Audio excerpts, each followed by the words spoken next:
Nagbabalik ang PTV News. Napatay sa isinagawang operasyon ng mga otoridad ang umano'y leader ng Al Khalifa Terror Group na si Muhammad Jaafar Magid alias Tokboy. Ayon kay Armed Forces of the Philippines Edgar Arevalo, isinagawang operasyon laban kay Tokboy sa Angel Beach Resort sa Sarangani Province. Maliban kay Tokboy, naaresto rin ng 3 iba pang kasamahan nito. Naniniwala naman ang AFP at PNP na isang malaking dagok sa teroristang grupo ang pagkawala ng kanilang pinuno. At dahil dito, tiwala silang umpisan na rin ito ng pagkakawatak-watak ng grupo. Bukod sa pambobomba, sangkot din si Tokboy at ang grupo nito sa iba't ibang krimen tulad ng pagpatay, extortion, robbery at iba pa.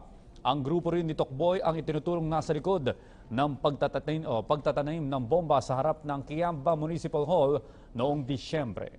Nakaalerto ngayon ang PNP dahil sa posibleng pagganti ng mga pro-ISIS groups sa pagkakapatay sa lider ng teroristang grupo na Ansar Al Khalifa Philippines kahapon ng madaling araw. Ayon kay PNP Chief Ronald Bato de la Rosa, naglabas na siya ng direktiba sa mga regional police directors na paigtingin ang kanilang seguridad upang maiwasan ang anumang posibleng pag-atake ng teroristang grupo bilang paghiganti sa pagkakapaslang sa kanilang leader.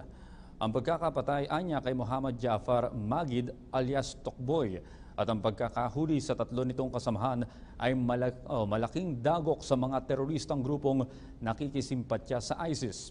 Aminado si De La Rosa na dahil sa pag-neutralize sa AKP leader, tiyak na hihina ang kakayahan ng Ansar Al Khalifa na maghasik ng terorismo. Si Tokboy ay isang ekspertong bomb maker na wanted sa napakaraming kaso at itinuturong responsable sa Rizal Day bombing sa General Santos City. Security surveys of detention facilities and installations in their areas to prevent similar incidents.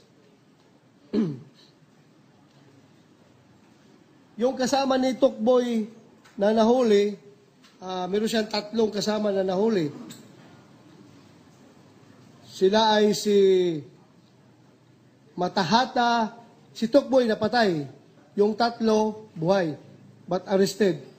Matahata Jalawi Arboleda, Ismael Sahak, and Mael, alias Mael, and Murhaban Veloso, alias Bugoy.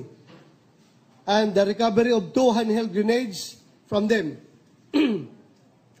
Likewise, RCLO and SOCO team recovered from the red Toyota Wigo utilized by said suspects the following: 2 AR-15 Armalite rifles, Elisco and Bushmaster, 2 Armalite, 1 hand grenade, 18 short magazines, 2 plastics and 16 steel magazines, 8 long magazines, 1 plastic and 7 steel, 2 bandoliers, and assorted documents. Follow-up operation is ongoing against the other members of said group. Yung ibang offense o ibang krimen na ginawa ni alias Tokboy are the following. Meron pa ito. July 19, 2008, Maasim attack. Inattack niya yung Maasim. Sarangani Province. The killing of Master Sergeant Cordelio Mosquito, Philippine Army, retired. Disarming of Mr. Rogelio Pacquiao, July 2009. Excuse me. 26 July 2009, attack of Bravo Company, 73rd IB. Twin grenade throwing in Maasim on June 15, 2009. April 26, 2010, roadside bombing in Malapatan, Sarangani Province. September 19, 2014, at about 8 a.m., bombing of Rizal Park, General Santos City. Carnapping of gray passenger van with conduction sticker number 120-109 and killing of the driver, Jomar Membrado, and conductor Dodong. March 15, 2016, beheading of alleged military informants in General Santos City. June 24, 2016 at 9 a.m.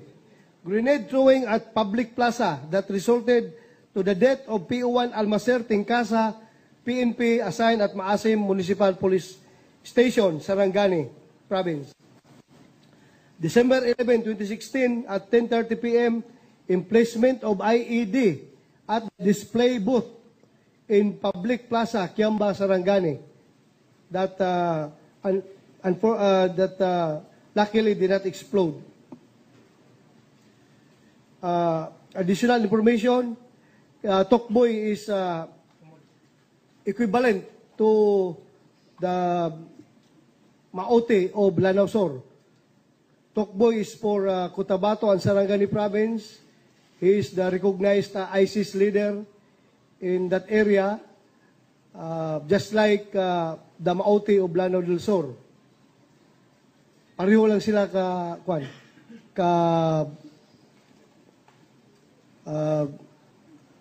anong term yan? Notorious. Pareho sila ka-notorious. Marami ng military and police operations na kinandak dito kay Tokboy, but negative results, nagiging failure. Luckily, kaninang madaling araw, finally, nakuha rin siya ng ating mga operatives ng Police Regional Office 12. Any questions?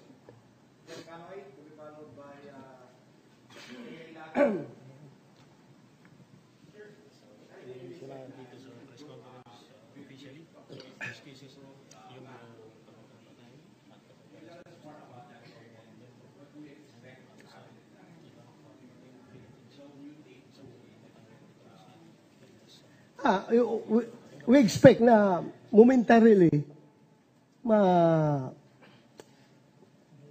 hihina sila. Dahil nga, si Tokboy yung kanilang talagang leader. Undaran yung kanya, yung tatlo pa niya na mga underlings na huli. So, bali, 4 sila ngayon na neutralize. So, hihina sila. But it will take some time for them to regroup. Alam ko, hanggat nandiyan pa yung ISIS na pinipledge nila yung kanilang support, yung kanilang allegiance, mayroon somebody will be inspired from among the group to replace Tokboy. But sa ngayon, medyo hihina sila ngayon dahil yung kayang second liner na 3 nahuli din. So maghanap pa sila kung sinong papalit.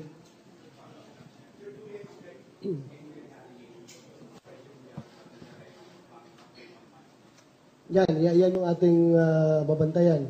That is why I declare gun ban sa area ng Manila during the celebration of the Feast of the Black Nazarene para makasiguro tayo.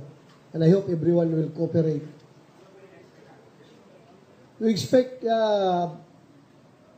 talagang mag-checkpoint yung kapulisan, maninita, and pag ikaw mahulihan ng armas, pananagutan mo yan. Kahit na meron ka permit to carry firearms outside of residence, since I hereby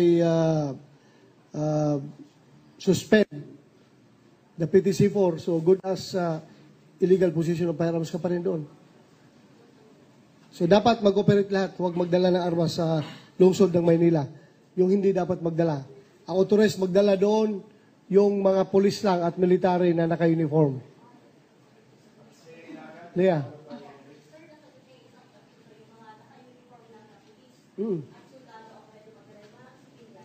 Hindi po pwede.